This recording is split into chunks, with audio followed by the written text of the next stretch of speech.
The train has not left the station as it relates to the need for receivers for the Dallas Cowboys.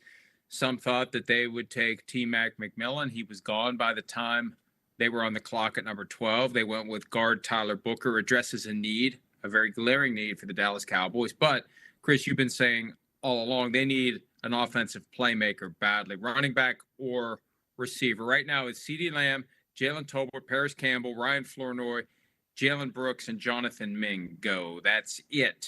That's it. Right. For the Dallas Cowboys. Yeah. So beyond CeeDee Lamb, all due respect, they don't have much. No, they don't. I mean, there's no guy that you're certainly going, wait, when we take CeeDee Lamb away, they're going to access this part of the playbook and go to this guy. There's nobody there. That Jake Ferguson would probably be that guy right now. But, yes, you got running back position with less than and a bunch of guys that are either been injured recently or career journeymen. So you don't look at running back to go, oh, wow. So that's certainly something that still needs to be addressed here. I do think they need to get one more playmaker in the pass game, run game, whatever it may be. They had a good draft. I do want to say that. Their first 3 picks, and I understand going Tyler Booker. You're right. I thought maybe it might be a T-Mac and Tetairoa McMillan. Thought maybe it might be Omarion Hampton because he would fit that role too. But Booker, I can understand it. You get back to the roots of the old school Cowboys. Plus, you got to play the Philadelphia Eagles and the Giants twice a year, who got phenomenal defensive lines. And, of course, the Commanders do too. So that's 6 games a year. You got to go, wow, those teams, like some of the strength of their team might be D-line. We got to do something to combat that.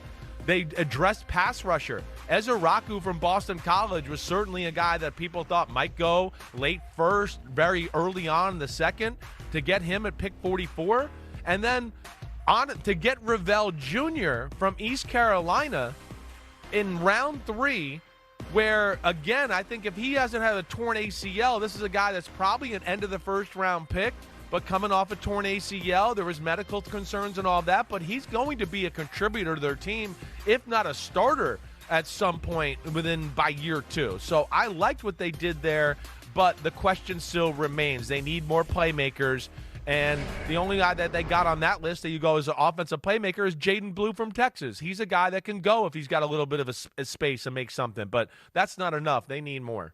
So what do you do at receiver? There's really nothing out there. There's been talk that maybe they bring back Amari Cooper, whom they traded away years ago, who is available currently for a reason. Now, the reason may be he just wants more money than anyone will pay him.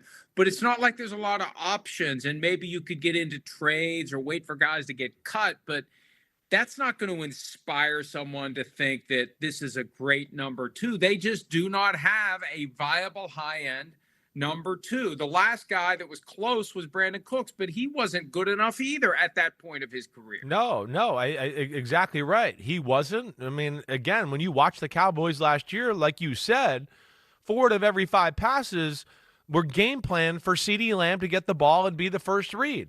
And that's cool. And you can get away with that against some of the lower class teams and maybe some of the middle class teams in football.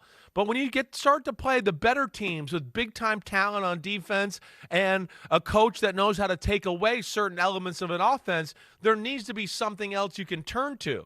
And they don't have that. And I don't think there's anybody out there in free agency that fits that mold either. I think this might have to be one of those things, Mike. Maybe a team, they get through OTAs and they look at it and go, wait, we got 7 or 8 receivers. We got these 5 we really like. I don't know. Maybe there's a veteran that's kind of like, oh, we don't know if we want to pay him. We got some young guys. They impressed us. Maybe we'll make a move with the Dallas Cowboys.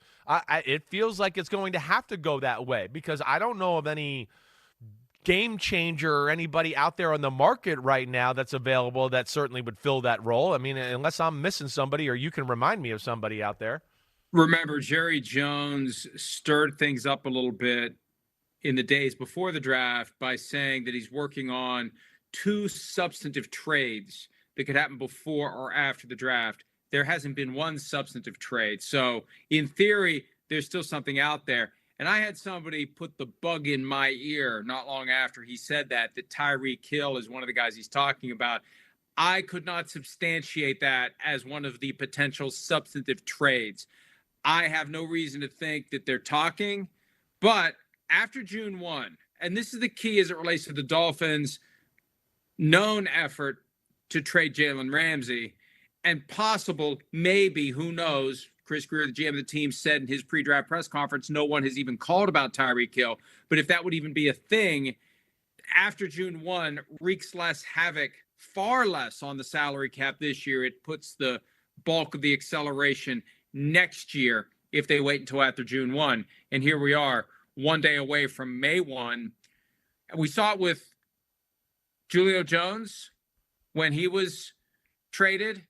Julio Jones, when he was traded by the Falcons, It was after June 1. There's value in waiting until after June 1, and we're so close now.